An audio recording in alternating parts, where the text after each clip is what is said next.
chers étudiants, j'espère que vous allez très bien. Je suis très heureuse de vous avoir accueillis hier dans le forum de l'emploi.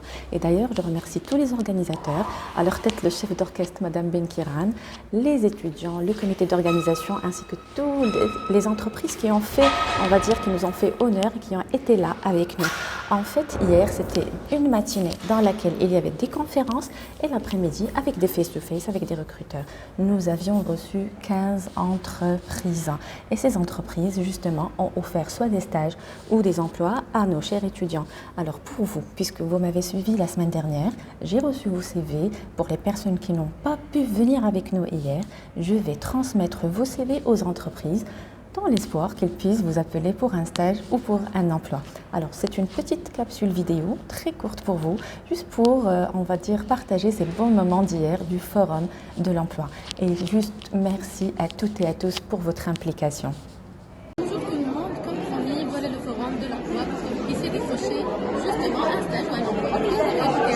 J'ai assisté à une journée particulière. Et tout simplement, on remercie Madame Benkiran qui était le chef d'orchestre. On va lui demander pourquoi cet événement, quel est l'objectif et qu'est-ce que nous allons faire justement pour pouvoir sauver cette jeunesse, lui donner une opportunité. Comment ça se passe aujourd'hui? Voilà Madame Benkiran avec nous pour pouvoir nous donner des détails. Bonjour. Bonjour à tous, heureuse que je reçois autant de monde aujourd'hui, je suis vraiment surprise avec bien sûr la participation de Madame Benkiran, professeur universitaire, et avec la participation de tous les professionnels avec les entreprises. On a pu organiser le forum de l'entreprise, un événement tant attendu. Ce matin, on avait une conférence sur le thème des secteurs recruteurs à l'horizon 2025. Après, il y avait le témoignage des lauréats, donc dans différents secteurs par rapport à la thématique. Et l'après-midi, on a enchaîné avec le salon de recrutement. Donc voilà, comme vous pouvez le voir, donc, il y a une vingtaine d'entreprises. Je vous demande de voir de vos propres yeux. Il y a aussi une centaine d'étudiants, même plus, qui sont venus aujourd'hui rien que pour passer des entretiens. Et voilà, donc c'est un événement qui prend un petit peu de l'ampleur, même au niveau, je dirais, national, hein, pas seulement local. Et Il y a beaucoup de profils qui sont venus. On remercie chacun qui a pris la peine de se déplacer pour pouvoir passer des entretiens. Qu'est-ce qu'on recherche Madame Benkiran à travers cet événement? Alors, ce qu'on recherche déjà, parce que comme vous le savez, on est en période de pandémie. Donc, qui dit pandémie, on est en période de pandémie. Donc, qui dit pandémie dit qu'il y a un chômage. Alors, maintenant, les consultants de ce matin, ils ont parlé de l'événement. Ils ont dit qu'il y a des secteurs qui recrutent quand même, en période de pandémie, à savoir les IT, l'offshoring, l'associatif aussi, entre autres. Et là, c'est la preuve à la pièce, la preuve qu'effectivement, il y a des entreprises qui ont toujours ce besoin, et aussi en termes de sales management. Parce que, effectivement, c'est une période qui est difficile pour tout le monde et on a besoin de bons profils commerciaux. Et c'est là, justement, l'intérêt d'un événement comme celui d'aujourd'hui. Donc, vous pouvez jeter un coup d'œil pour voir comment ça se passe. Allez-y, donc, un petit peu de l'entreprise, comme vous voyez. L'entreprise d'écran sont en train de passer des entretiens. Si vous venez avec nous ici à l'entreprise nous remercions pour leur venue. Voilà. Chers étudiants, ici, nous avons la fondation d'Agro. Et aussi pris la peine de venir pour pouvoir passer des entretiens. Voilà. Nous avons tous bien. Il y a aussi que nous remercions infiniment. Donc, ils sont plein d'enfants, on va les retrouver. Chaque trafic, Caterpillar. Nous remercions aussi pour leur venue. Voilà, comme vous voyez, l'ambiance elle est magnifique. Les étudiants sont en train de passer les entretiens. Donc là aussi, nous avons un cabinet de recrutement et l'agence conseil et marketing. Nous remercions.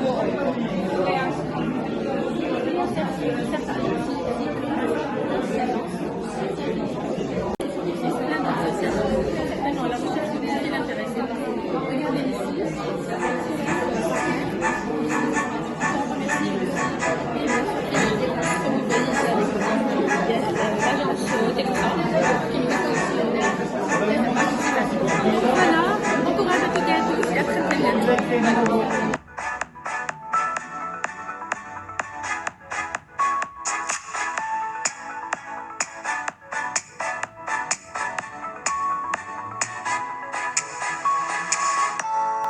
Bonjour chers étudiants, je suis très heureuse d'être là encore une fois avec vous, surtout avec un jeune intervenant, Forum Emploi. Vous allez avoir une visibilité sur comment décrocher un emploi dans un marché concurrentiel.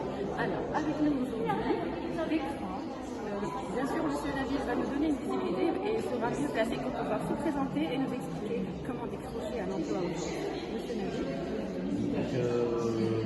merci pour m'avoir sollicité pour intervenir dans le but de conseiller les chercheurs en l'occurrence les futurs lauréats de l'université. Aujourd'hui, pour qu'un étudiant fraîchement diplômé puisse accrocher un nouvel emploi, il doit avoir un bon CV, un CV accroché. Donc, ce que aujourd'hui, je ne sais pas, est-ce que c'est question d'accompagnement, est-ce que c'est question de formation, est-ce que c'est question de manque d'information, comment faire un bon CV, je ne sais pas d'où vient la problématique, mais en tant que consultant aujourd'hui, ce que je rencontre aujourd'hui, c'est des CV mal rédigés. Voilà. Donc, parfois, moi je reçois des CV de pages, à peine fraîchement diplômés, 2 pages. Pourquoi? Voilà. 2 pages, à peine fraîchement diplômés, 2 pages. Pourquoi? Voilà. Et d'ailleurs, ce qui est répandu dans le marché de l'emploi, dans tout ce qui est recrutement, c'est d'avoir un CV sur une seule page. Voilà. Et je pose la question aux étudiants qui ont un CV de 2 pages. Comment vous allez faire une fois que vous allez avoir 5 ans d'expérience? Voilà. Donc, ce qui est conseillé d'abord, c'est de rédiger un bon CV.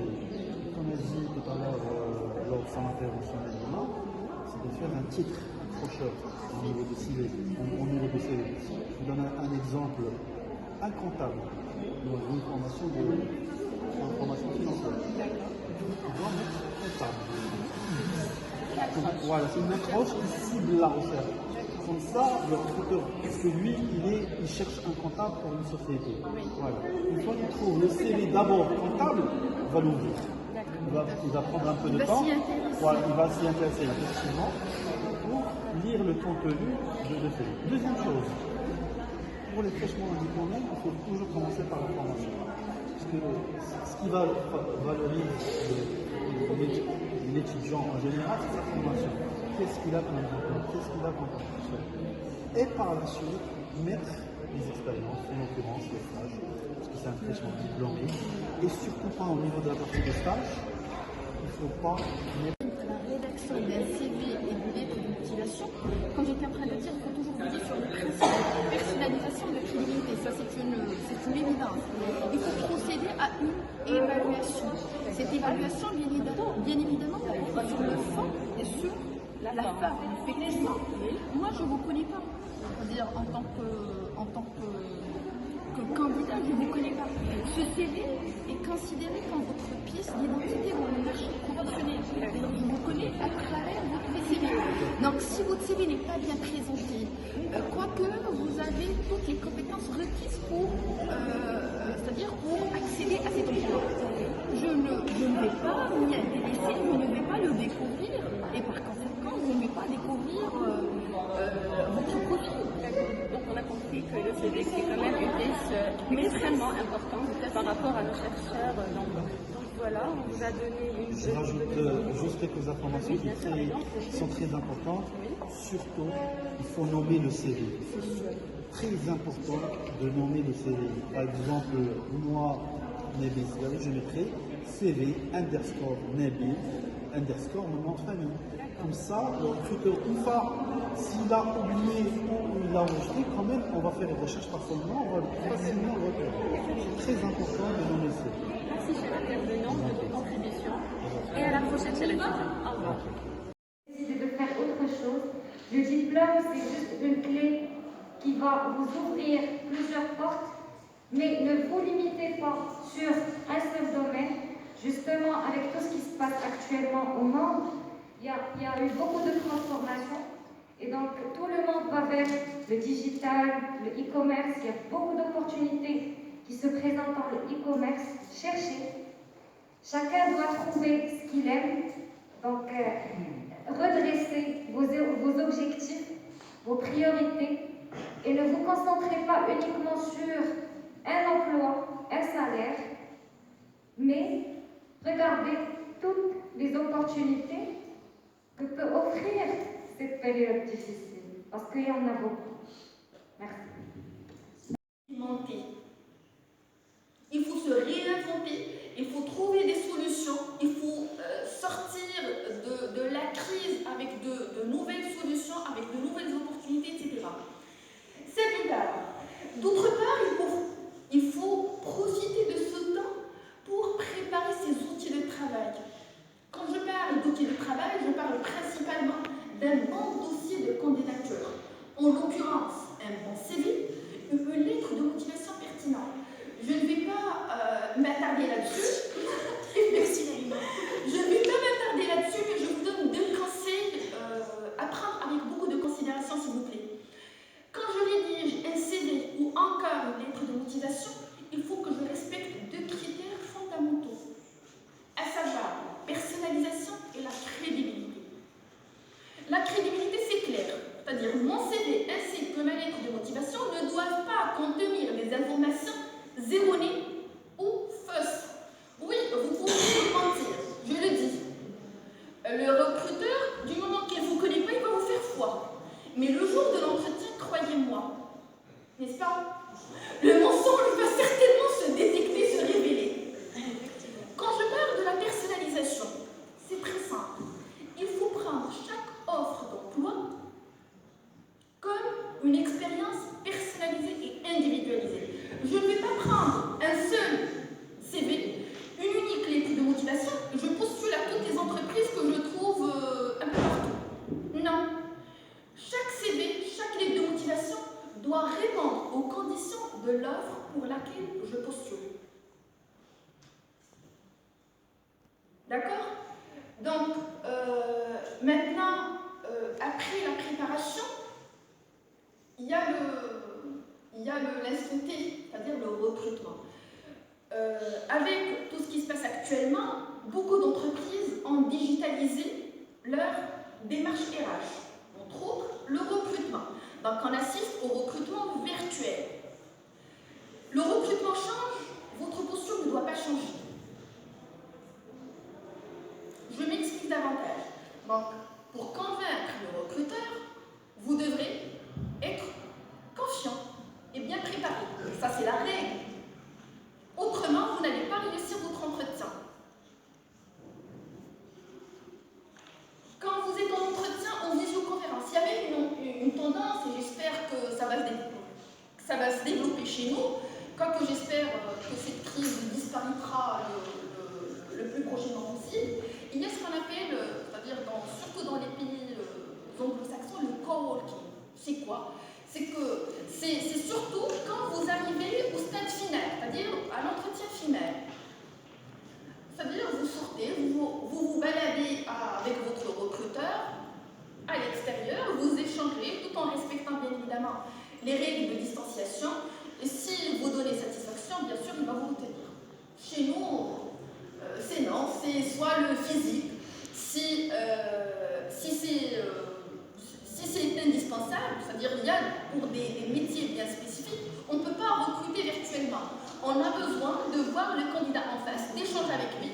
Et moi, franchement, c'est quelque chose que j'ai toujours privilégié. C'est-à-dire, l'entretien physique, cette chaleur humaine, cette sociabilité, rien ne saura les remplacer, effectivement. Donc, même quand vous êtes en entretien virtuel, vous devrez respecter strictement les mêmes conditions de l'entretien physique. Déjà, puisqu'il y a le matériel,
هذاك راه المسؤوليه بالمحاسبه très important. C'est pas un slogan uniquement في البوبليك وفي البوليتيك etc. حتى داخل لا ستركتور راه المسؤوليه بالمحاسبه. عندي مسؤوليه في الشركه. Si Jean il me paye كيخلص لي la journée وانا je suis chez moi. Donc première chose avec ma famille d'abord. انا خدام. Je connais des collègues qui ont loué carrément un appart. C'est 3 amis, ils bossent un peu dans le secteur IT, et comme un peu ils ont des petits-enfants et que l'environnement familial n'est pas propice à la productivité, je trouve que chaque fois qu'ils ont un appartement, ils ont une table, des chaises, connexion Internet, et là c'était Leur bureau. leur bureau. Exactement. Parce que déjà, il faut investir un tout petit peu la bande passante, Internet, parce qu'on a une bonne connectivité. Deuxièmement, un silence et un calme, et s'éloigner un peu de distraction. C'est comme si je partais le matin, mais là, je bosse. Même si je suis à côté de la chambre, mais je bosse. Très difficile à gérer, je sais. Difficile d'enlever son pyjama chaque jour. Et déjà, je me réveille, c'est comme si je bossais. Parce que la c'est la redevabilité. Donc, on s'attend également au même engagement. Les 8 heures sont les 8 heures, et parfois plus. Donc, on travaille à distance, ça ne veut pas dire que je peux prendre 1 heure, 2 heures, aller chercher les enfants, faire cala, faire des courses, etc., s'occuper de choses. Non, il faut être intègre. Les valeurs, s'ils ne sont pas inculquées, l'entreprise, pas la peine de passer au vertu. Il faut faire avec l'accompagnement, peut-être démarrer le travail collaboratif et distanciel derrière l'entreprise, et par la suite faire la migration vers le distanciel. Mais faire le saut d'un coup, ça va résulter certainement une baisse de productivité et ça va être chaotique et pour les collaborateurs et pour les managers. Ça va être très compliqué à gérer. Bonjour chers étudiants, alors avec moi Madame Logner Grélé pour vous révéler quelles sont les qualités recherchées aujourd'hui sur le marché de l'emploi. Bonjour Madame. Bonjour Madame Samia. Alors ravi de vous recevoir avec nous. Merci, c'est un plaisir pour moi. Quelles sont les qualités que vous recherchez sur le marché de l'emploi? Tout d'abord, je remercie le CIF pour cette très belle initiative. C'est pour la 4e année consécutive que je participe à cet événement autour du renforcement des aléas distribués dans le monde professionnel. Alors, concernant directement, le profil le plus recherché sur moi, c'est sur les profils. Certes, pour les entreprises, il y a aujourd'hui un besoin très spécifique, surtout avec le public. On est plus axé sur le marketing digital et l'animation des réseaux sociaux. Mais personnellement, moi, lorsque je reçois des stagiaires dans mon entreprise, je préfère les faire passer par plusieurs départements pour qu'ils comprennent un peu comment fonctionne l'entreprise. C'est-à-dire, des fois, ils peuvent même démarrer pour comprendre comment est-ce qu'on peut archiver des dossiers jusqu'à ce que ça leur permet des fois d'aller faire de la... Madame Dimi, bonjour. Qu'est-ce qu'il faut retenir de cet événement, Forum de l'emploi? Et quels conseils pouvez-vous donner à tous les étudiants qui cherchent un stage ou un emploi? Alors, les conseils que je peux offrir à mes chers étudiants par rapport à ce forum d'emploi, première des choses, il ne faut jamais baisser les bras et ne pas avoir peur. Ne jamais baisser les bras dans le sens où, même si vous postulez au sein d'une entreprise et qu'elle ne vous réponde pas, vous pouvez faire un système de relance. Vous pouvez lui envoyer encore et encore des mails. Vous pouvez aussi opter pour le dépôt personnel. N'ayez pas peur de cette confrontation. Au contraire, il faudrait peut-être vous présenter pour justement gérer ce stress et ce trac. Et lorsque vous allez, on va dire, être là devant le recruteur, vous allez beaucoup plus vous valoriser, vous allez beaucoup plus montrer votre motivation et surtout cette envie d'avancer. Maintenant, ce qu'il faut retenir franchement de ce forum de l'emploi, c'est la détermination, la persévérance et la motivation. Quand on veut quelque chose, on y arrive directement, vous savez, et le marché de l'emploi tellement vaste. Il y a des opportunités, même on va dire par rapport à la période post-Covid, parce qu'il y a certains secteurs qui n'ont pas été touchés. Et d'ailleurs, hier, dans le Forum de l'emploi, nous avons eu plusieurs entreprises qui nous ont affirmé que leurs secteurs n'ont pas été touchés. Donc, chers étudiants, chères étudiantes, mettez-vous en tête confiance en soi, dynamisme, détermination, distinguez-vous dans un marché concurrentiel et bon courage.